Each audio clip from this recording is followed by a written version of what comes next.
بسم الله الرحمن الرحيم. السلام عليكم ورحمة الله وبركاته. الحمد لله رب العالمين، وأشهد أن لا إله إلا الله وحده لا شريك له ولي الصالحين، وأشهد أن سيدنا ونبينا محمدا عبد الله ورسوله الصادق الأمين. اللهم صل وسلم وبارك على سيدنا محمد وعلى آله وصحبه ومن تبعهم بإحسان إلى يوم الدين. اللهم علمنا ما ينفعنا وانفعنا بما علمتنا وزدنا علما وتقى. Para jemaah sekalian yang dimuliakan Allah Subhanahu wa taala,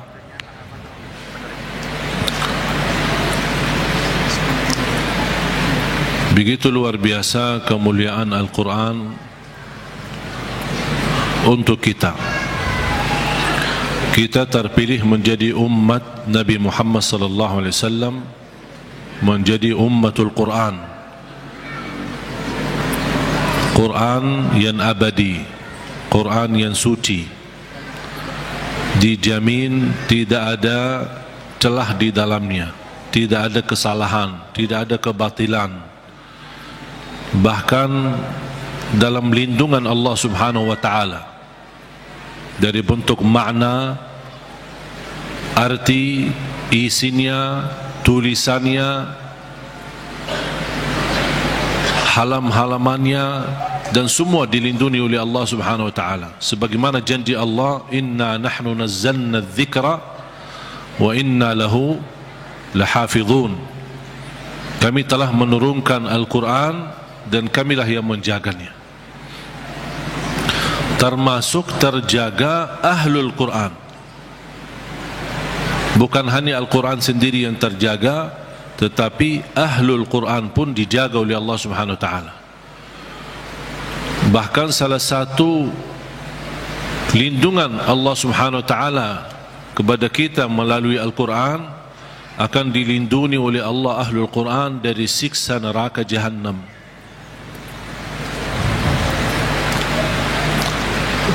Artinya, kalau ada seorang ahlul Quran tapi masih berlaku dosa maksiat, dan seandainya dihukum oleh Allah untuk masuk neraka sementara, untuk disucikan dan membersihkan dari dosa dan maksiat, neraka pun tidak akan mampu menghanguskan kulitnya dan tidak akan mampu membakar hatinya, karena isinya Al-Quran.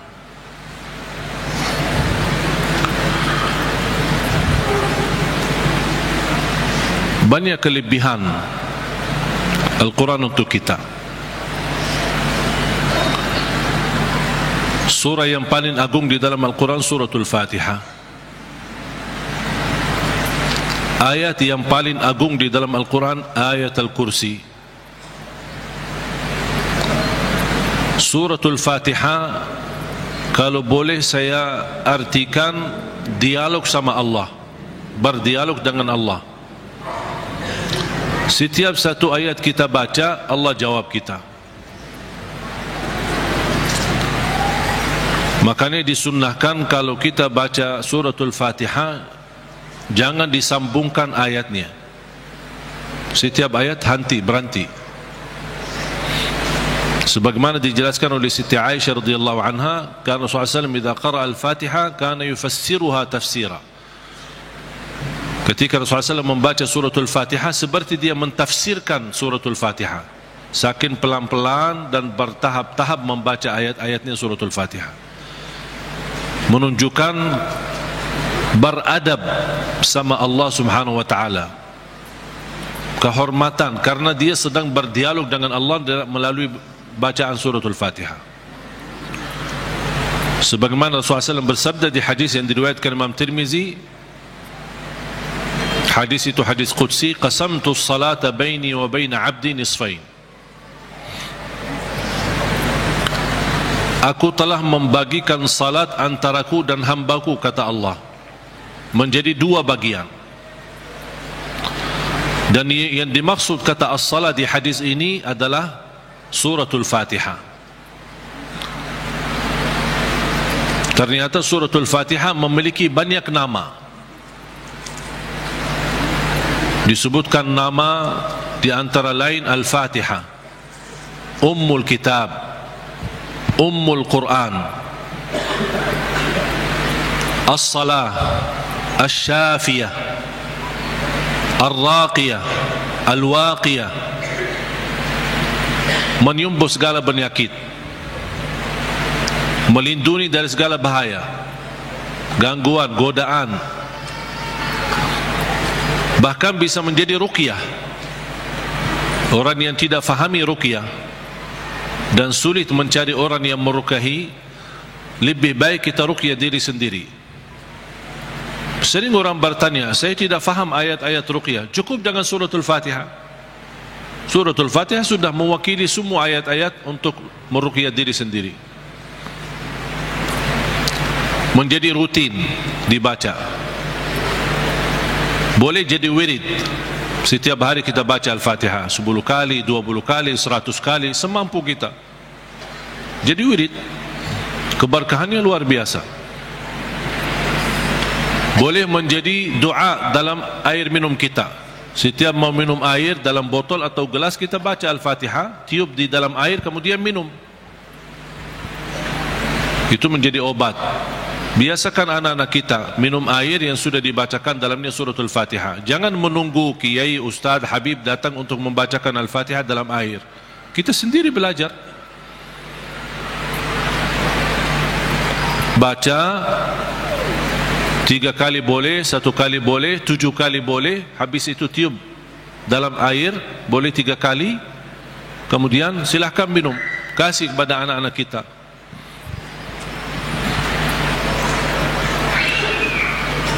Al-Fatihah sebagai obat menyembuhkan penyakit kita.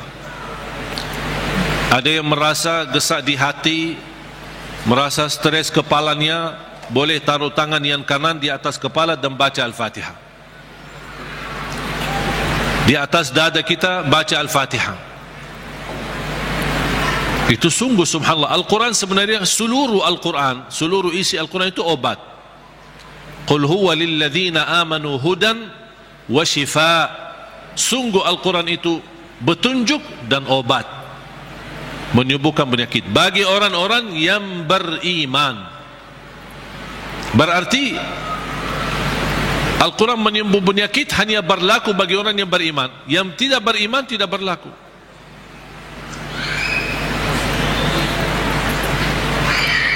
Dan banyak hadis yang menunjukkan Al-Fatihah itu sebagai ruqyah. Sebagaimana hadis Abu Musa Al-Ash'ari radhiyallahu an ketika mengobati seorang kepala kampung yang sambat sakit, kemudian dibacakan Al-Fatihah, kemudian faka'annama nashita min iqal, sampai dia sembuh seperti tidak pernah sakit sebelumnya. Dan mereka mencerita ketika mereka pulang ke Madinah bertemu Rasulullah SAW, mereka mencerita apa yang terjadi bersama orang kampung. Di antaranya kepala kampung yang sedang sakit, dibacakan Al-Fatihah, dia sembuh. Rasulullah SAW bersabda, wa ma yudrika annaha ruqyah. Dari mana wahai Abu Musa kamu tahu itu ruqyah? Itu menunjukkan Rasul setuju dengan perilaku Abu Musa Al-Ash'ari. Kembali kepada hadis yang diriwayatkan Imam Tirmizi, hadis yang qudsi, qasamtu salata baini wa baina abdi nisfain. Aku telah membagikan salat antaraku dan hambaku. Ini Allah yang sedang bicara di hadis qudsi itu. Berarti salah satu nama suratul Fatihah As-Salah namanya. Kenapa dinamakan As-Salah? Karena tidak sah salat kita tanpa suratul Fatihah. Qasamtu salata baini wa baina abdi nisfain. Aku telah membagikan salat itu antaraku dan hambaku 2 bagian. Fa idza qara'a abdi alhamdulillahi rabbil alamin qala Allah hamadani abdi. Ketika hamba berkata alhamdulillahi rabbil alamin qala Allah, Allah jawab. Cuba bayangkan jemaah sekalian, setiap satu ayat dari suratul Fatihah kita baca, Allah jawab kita. Makanya layaknya adab yang sempurna, jangan sambungkan suratul Fatihah. Allah jawab, kita hayati jawaban Allah subhanahu wa ta'ala. Alhamdulillahi rabbil alamin. Allah menjawab, hambaku telah memujiku. Alhamdulillahi rabbil alamin. Qala Allah hamadani abdi, hambaku telah memujiku. Ar-Rahmanir Rahim. Qala Allah majjadani abdi, hambaku telah mengagungkanku. Malik Yaumiddin. Qala Allah athna alayya abdi, hambaku telah memuliakanku. Allah jawab setiap ayat. Iyyaka na'budu wa iyyaka nasta'in. Allah jawab, ini antaraku dan hambaku. Na'budu itu Allah, nasta'in kami memohon pertolongan kepada Allah. Berarti ada dua bagian. Ini antaraku dan hambaku, kata Allah. Ini ada bagian untukku, ada bagian untuk hambaku. Iyyaka na'budu wa iyyaka nasta'in. Dan terpilih kata nasta'in memang sangat pas. Kenapa tidak terpilih iyyaka na'budu wa iyyaka natawakkal? Iyyaka na'budu wa iyyaka nasbir. Iyyaka na'budu wa iyyaka nu'min. Kenapa terpilih kata nasta'in? Karena kita tidak mampu menyempurnakan ibadah sebagai hak Allah tanpa pertolongan dari Allah. Berarti cocok kata nasta'in. Imam Ibnul Qayyim membuat satu buku gara-gara kalimat ini, Iyyaka na'budu wa iyyaka nasta'in. Bukunya 2 jilid, lebih dari 400 halaman. Hanya membahas Iyyaka na'budu wa iyyaka nasta'in. Madarijus salikin fi manazili iyyaka na'budu wa iyyaka nasta'in. Sudah ada dalam bahasa Indonesia. Atau silahkan, kalau keberatan membeli bukunya mungkin mahal, bisa anda download di Google, Syekh Google. Buka nama bukunya Madarijus Salikin fi Manazili Iyyaka Na'budu wa Iyyaka Nasta'in. Selain buku ini yang sangat bagus yang dimiliki oleh Imam Ibnul Qayyim, buku yang kedua adalah Zadul Ma'ad. Zadul Ma'ad. Kata guru saya, fantasnya dan layaknya setiap orang muslim menyimpan buku ini di samping tidurnya, di tempat tidurnya. Sebelum mau tidur, baca walaupun 1 halaman dari buku itu. Kenapa? Karena buku Zadul Ma'ad termasuk buku yang terbagus membahas ibadah-ibadah dan sehari-hari Nabi Muhammad.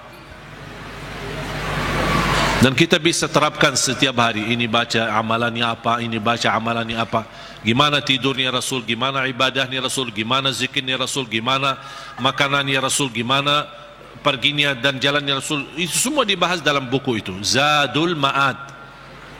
Silakan buka di Google juga. Banyak Syekh Google hebat itu, semua ada. Karya Imam Ibnul Qayyim. Kalau anda bisa beli 2 buku ini atau bisa download di internet, itu sangat bagus. Sudah ada dalam bahasa Indonesia. Iyyaka na'budu wa iyyaka nasta'in. Qala Allah, ini antaraku dan hambaku, dan apapun yang hambaku minta aku berikan. Coba gimana jawaban Allah? Iyyaka na'budu wa iyyaka nasta'in. Ini antaraku dan hambaku, apapun hambaku meminta aku berikan. Habis itu apa yang diminta oleh hamba? Minta apa? Ihdinas siratal mustaqim. Tetap Allah masih jawab, ini untuk hambaku. Ihdinas siratal mustaqim, siratal ladzina an'amta alaihim. Allah jawab, ini untuk hambaku. Ghairil maghdubi alaihim waladdallin, ini untuk hambaku. Artinya Allah kabulkan doanya, karena ini doa. Makanya kita tutupi amin. Apa arti amin? Allahumma stajib, ya Allah mohon diterima. Itu makna amin. Mohon ya Allah, terima permohonan kami. Allah menjawab, ini untuk hambaku. Artinya Allah jawab dan kabulkan doa kita. Makanya ketika kita baca Al-Fatihah, kita merasakan berdialog dengan Allah. Dan suratul Fatihah, dua macam doa ada di dalamnya. Ada dua macam doa. Doa ibadah dan doa masalah. Bukan masalah ya. Masalah. Doa ibadah dan doa masalah. Apa beda doa ibadah sama doa masalah? Ini ada dua macam doa, dan dua-duanya ada di dalam suratul Fatihah. Doa ibadah yang isinya memuji Allah tanpa meminta. Doa ibadah memuji Allah tanpa meminta, tidak ada permintaan. Contoh, Alhamdulillahi Rabbil Alamin. Apa permintaannya? Tidak ada. Cuman artinya apa? Memuji Allah. Segala puji bagimu ya Allah. Dan tidak ada kata yang terindah daripada kata Alhamdu. Karena Alhamdu sudah mewakili semua segala pujian. Artinya jamaah sekalian, kalau ada di antara kita yang tidak faham cara yang terbaik memuji Allah, tidak hafal kata-kata yang panjang dan indah, tidak hafal Asmaul Husna, aku ingin memuji Allah, cukup satu kata, Alhamdulillahi Rabbil Alamin, mewakili segala pujian. Makanya kata ini sangat luar biasa. Kalau diartikan dalam bahasa Arab, segala puji bagimu ya Allah, artinya semua pujian bagimu ya Allah, segalanya. Makanya disebut kata itu doa ibadah, karena isinya memuji Allah tapi tidak meminta, tidak meminta apa-apa. Doa yang kedua, doa masalah, yang isinya memohon sesuatu. Memohon sesuatu. Contoh, ihdinas siratal mustaqim. Itu kan ada permintaan. Makanya disebutkan doa masalah. Layaknya setiap kita berdoa diawali dengan doa ibadah, baru masuk kepada doa masalah. Itu adab, tata cara doa. Jangan langsung mau berdoa, ya Allah ampuni ya Allah. Puji dulu, karena Allah senang mendengar pujian hamba. Allah senang. Buat Allah senang dulu, baru minta. Dan itu sudah dibuktikan oleh suratul Fatihah. Makanya saya selalu berkata, bagi orang awam yang tidak bisa berdoa, tidak mampu doa, tidak hafal doa, atau tidak memfahami bagaimana bisa berdoa, dia cukup membaca Al-Fatihah, mewakili semua doa. Karena isinya doa ibadah ada, memuji Allah tanpa meminta, dan juga ada isinya doa masalah. Boleh enggak saya baca Al-Fatihah supaya anak saya mendapatkan hidayah, supaya anak saya disembuhkan oleh Allah, supaya saya dapat jodoh, supaya saya diberikan kemudahan? Doa. Al-Fatihah mewakili semua doa bagi orang yang tidak faham doa atau tidak bisa berdoa.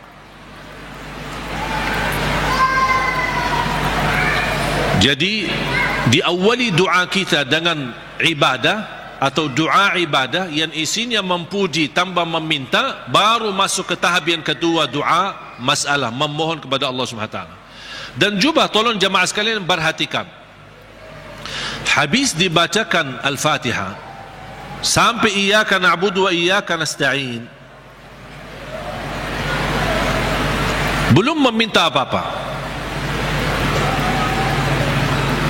Kita memuji Allah, mengagungkan Allah, memuliakan Allah, kemudian kita mengaku sebagai hamba Allah, dengan kita ikrarkan iyyaka na'budu, itu hakmu ya Allah, dan kami memohon pertolongan.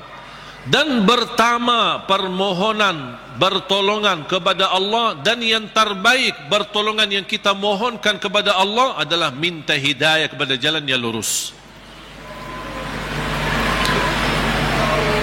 Jemaah sekalian, ayat Al-Fatihah disusun itu betul-betul rapi, tidak sembarangan kata-kata yang terpilih, termasuk meminta hidayah. Kalau kita dapat hidayah, segala urusan kita beres.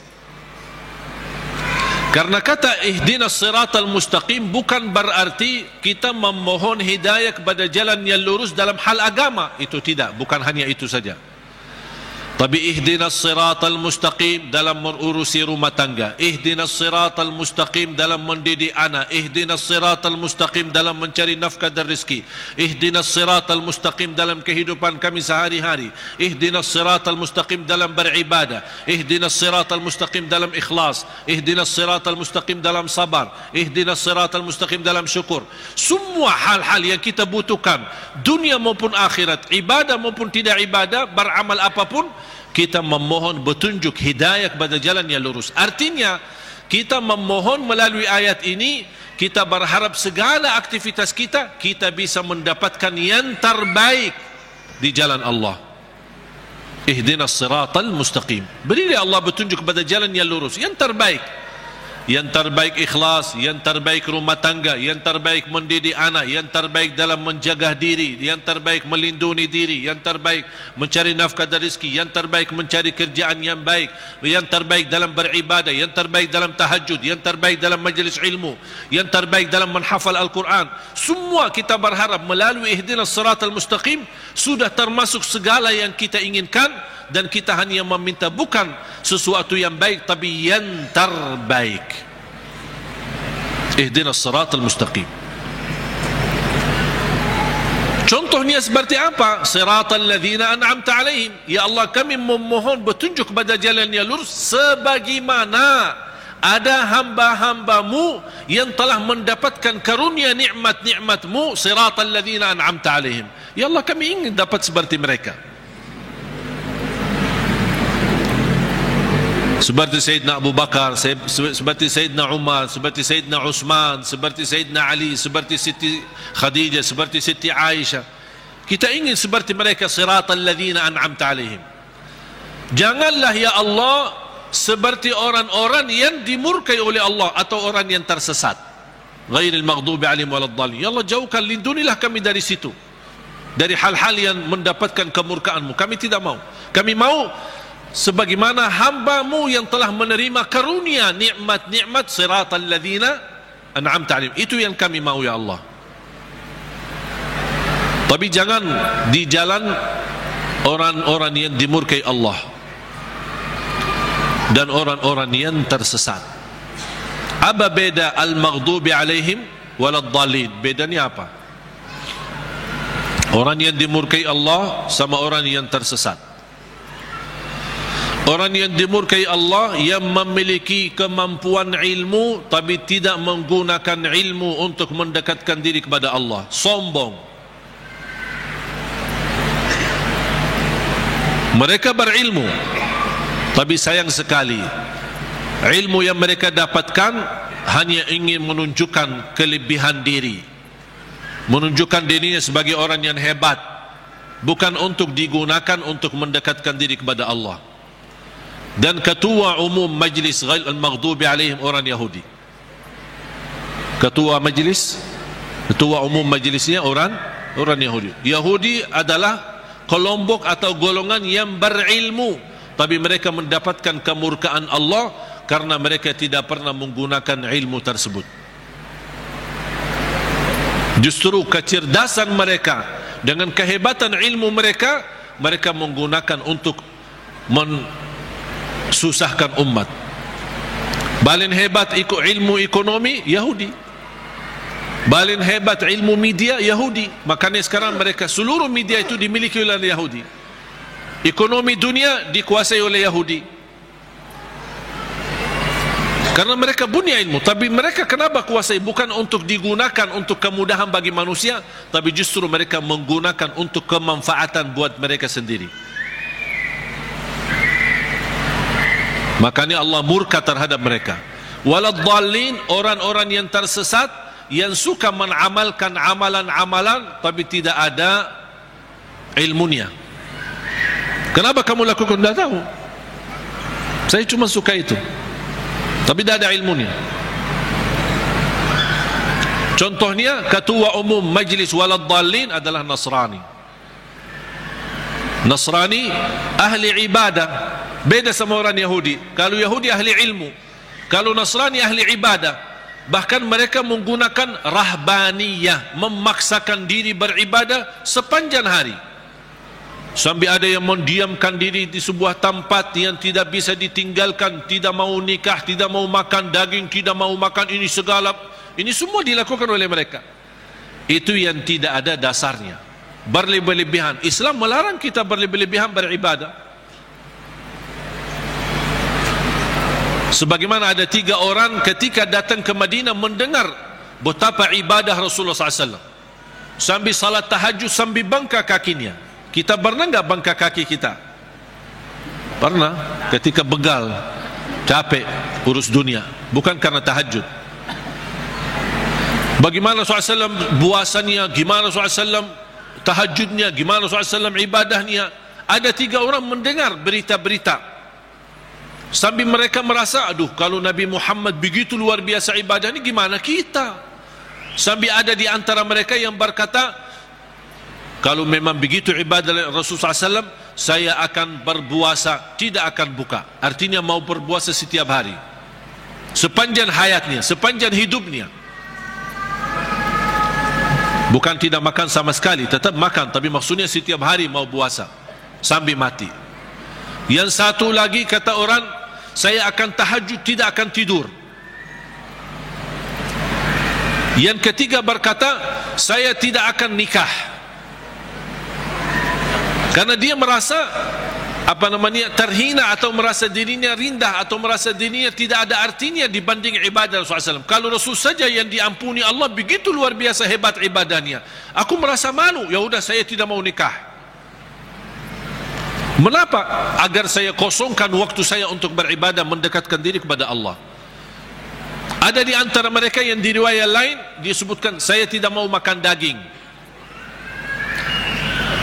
Berita ini, bercakapan mereka ini, berbicaraan mereka ini sampai ke telinga Rasul. Rasul naik mimbar.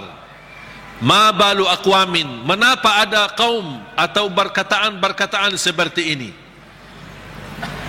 Inni la atqakum lillah wa akhsyakum lah. Aku yang paling takwa kepada Allah dan paling takut kepada Allah. Aku tahajud dan tidur, aku puasa dan buka puasa, aku makan daging atau juga nikah. Rasul menceritakan ini semua tidak akan menghalangi kita kalau kita mau bersungguh-sungguh beribadah. Itu yang disebutkan kata rahbaniyah yang sering dilakukan oleh Nasrani.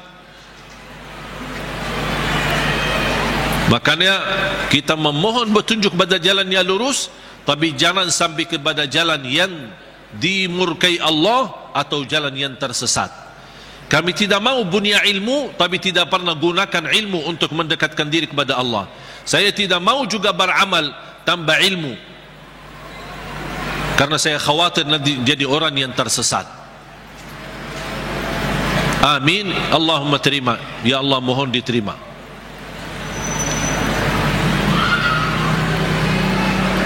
Oleh karena itu jemaah sekalian dimuliakan Allah Subhanahu wa taala, coba betapa mulianya suratul Fatihah.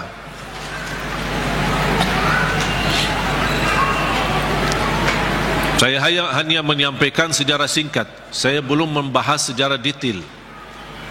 Mulai dari Bismillahirrahmanirrahim, mulai dari Alhamdu, bagaimana, kenapa ada al, dan apa arti daripada al, kenapa terpilih Alhamdulillahirrabbilalamin menjadi ayat yang pertama. Ada juga berbeda pendapat Bismillahirrahmanirrahim adalah ayat yang pertama. Makanya kalau sebagian ulama menganggap Bismillahirrahmanirrahim ayat yang pertama, makanya dijahar dalam salatnya. Makanya kita perhatikan rata-rata Al-Quran itu selalu Bismillahirrahmanirrahim. Al-Fatihah ada ayat nomor 1. Dibandingkan Bismillah di surah yang lain tidak ada angka. Betul? Karena itu berbeda pendapat antara ulama. Apakah Bismillah itu salah satu ayat dari suratul Fatihah atau tidak? Walaupun sebagian besar memilih Bismillah salah satu dari surat Al-Fatihah, sebagian besar. Sebab ayat suratul Fatihah ini Bismillah, apakah ayat pertama atau tidak, muncullah persoalan yang kedua, apakah boleh jahar atau tidak. Kalau tidak dijahar, tetap boleh atau tetap mewajibkan atau membaca Bismillah. Bagi orang yang suka baca sir, tetap baca Bismillah, karena dia sebagian dari surat. Jangan Allahu Akbar baca doa iftitah langsung Alhamdulillahi Rabbil Alamin. Mana Bismillahnya? Tetap dibacakan walaupun sir, tidak dijahar. Menurut saya bagi soal jahar atau sir tidak masalah. Keras suara atau tidak keras suara tidak masalah. Bagi saya tidak masalah. Dan saya selalu sesuaikan. Masjid yang suka keraskan suara dengan Bismillah, saya suka tanya kalau diminta jadi imam. Kalau jahar Bismillah, saya jahar. Kalau disirkan, tidak dikeraskan, saya tidak keraskan. Qunut subuh, kalau dia masih baki qunut subuh dan saya diminta jadi imam, saya baki qunut subuh. Kalau masih tidak baki qunut subuh, saya tidak baki qunut subuh. Saya tidak suka maksa. Tak, saya tidak mau qunut subuh. Kalau saya jadi imam, saya tidak mau qunut subuh. Kenapa? Bid'ah, sesat semua. Nah. Gampang, alhamdulillah, hal berbedaan tidak masalah. Yang saya paling suka masjid netral. Ketika saya masuk masjid, saya suka tanya ketika diminta jadi imam, karena mereka berharap mudah-mudahan ini. Padahal saya suka mundur, saya tidak mau jadi imam karena pensiun jadi imam. Tapi kadang-kadang jamaah mengharapkan, barangkali niatnya mengharap berkahnya, mengharap apalah gitu. Akhirnya saya harus turuti permintaan mereka. Tapi saya suka tanya, jahar Bismillah atau tidak, qunut subuh atau tidak, habis salat zikir atau tidak, doa atau tidak. Bisa disesuaikan, karena ini semua hal berbeda pendapat.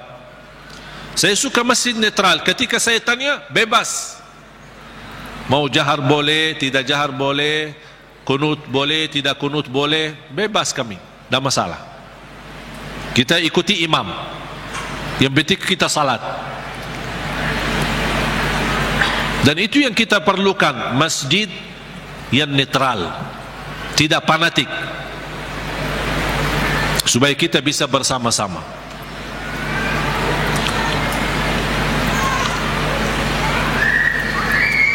Bismillahirrahmanirrahim. Kalau kita hitungkan Al-Fatihah berapa ayat? Berapa? 7. Itu sudah disepakati. Itu sudah disepakati. 7 ayat. Sekarang gimana kita bisa jelaskan? Kalau Bismillah sebagian dari suratul Fatihah,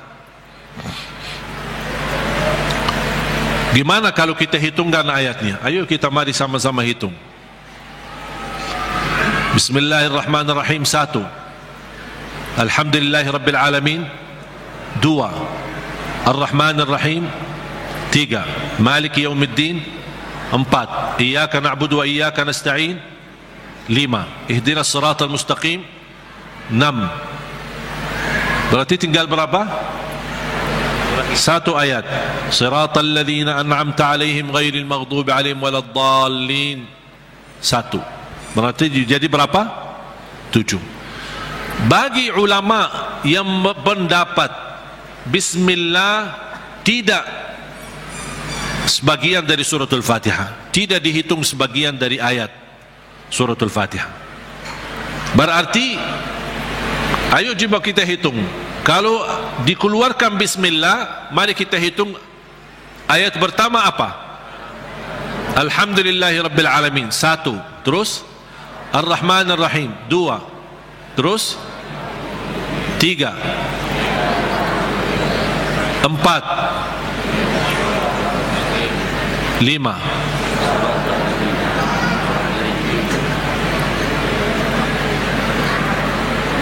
Ini kan 1. Siratal ladzina an'amta 'alaihim ghairil maghdubi 'alaihim waladdallin 1. Berarti berapa? 6. Terus 7-nya mana? Siratal ladzina an'amta 'alaihim putus ghairil maghdubi 'alaihim. Ulama yang menganggap bismillah tidak sebagian dari ayat suratul Fatihah, siratal ladzina an'amta 'alaihim, stop, 1 ayat. Itu yang menjadi yang ke-6. Ghairil maghdubi 'alaihim waladdallin yang ke-7. Karena siratal ladzina an'amta 'alaihim sudah sempurna makna kalau kita berhenti. Sudah selesai, makna jelas, sempurna, tidak ada kaitan dengan selanjutnya. Makanya dianggap itu 1 ayat. Walaupun rata-rata Al-Quran yang kita lihat semuanya tidak ada angka di situ kan? Karena apalagi yang di Madinah yang menuliskan Al-Quran ini, salah satu ulama namanya Syekh Uthman Taha, penulis Al-Quran di kota Madinah, dia mengikut mazhab Imam Syafi'i. Makanya dia menuliskan bismillah ayat nomor pertama. Dan itu yang diberlakukan oleh sebagian besar di mana-mana, di Mesir, di mana-mana selalu Al-Quran kita perhatikan selalu bismillah ayat yang pertama. Yang saya ingin sampaikan, yang kita sudah fahami, Al-Fatihah 7 ayat. Jahar bismillah, tidak jahar bismillah itu tidak masalah. Yang penting kita bisa memperhatikan bacaan-bacaan kita, khususnya suratul Fatihah. Kalau bisa berlahan-lahan, bertahap-tahap, tidak sambungkan ayatnya, karena kita ingin menhayati, berdialog dengan Allah subhanahu wa ta'ala. Sudah jelas? Oleh karena itu jamaah sekalian, mari kita sama-sama belajari dalami suratul Fatihah, surah yang paling agung di dalam Al-Quran, surah yang luar biasa, memiliki keistimewaan, memiliki keberkahan yang dahsyat. Jangan kita hanya membaca sampai 17 kali di dalam salat fardu tapi tidak merasakan sedikit apapun dalam hati kita. 17 kali itu minimal, tapi kita tidak merasa apa-apa. Seperti ayat-ayat yang lain. Padahal suratul Fatihah ini kalau betul-betul kita bisa fahami dan belajari dan mendalaminya, wallahi bakal nangis.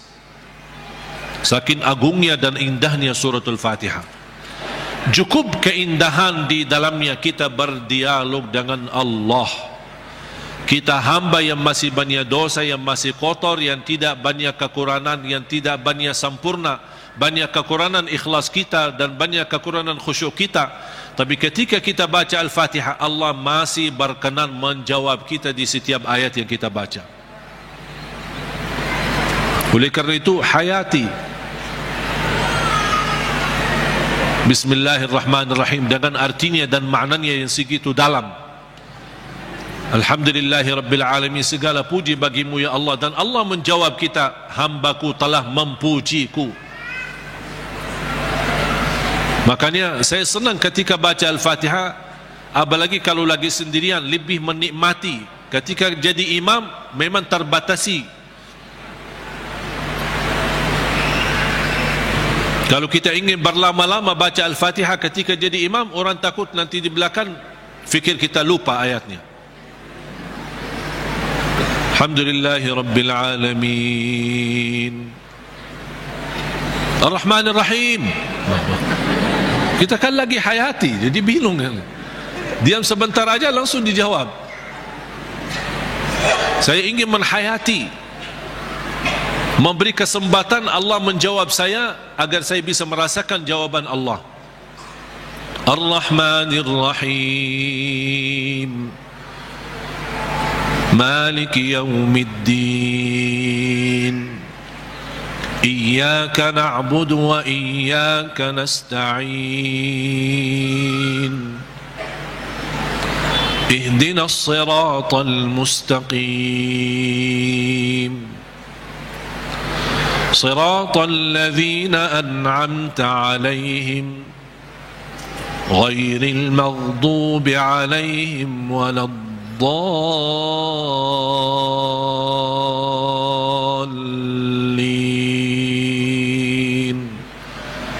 Amin. Amin sama seperti baca Yasin. Gimana baca Yasin? Yasin. Gitu? Betul? Gimana? Yasin. Gimana baca Yasin? Yasin. Amin. Kita sering waladdallin. Amin. Apalagi anak-anak. Amin. Yasin. Sebagaimana dijelaskan oleh Imam Ibn Kathir rahimahullah dalam tafsirnya. Mudah-mudahan pertemuan ini kita kupas walaupun sedikit dari suratul Fatihah. Mudah-mudahan insyaAllah menjadi bahan ilmu buat kita untuk ke depan kita bisa menghayati dan bisa dan membaca suratul Fatihah di dalam salat maupun di luar salat, kita bisa merasa tersuntuh hati kita. Kalau Al-Fatihah ini bisa nyambung ke hati kita, itu subhanallah luar biasa.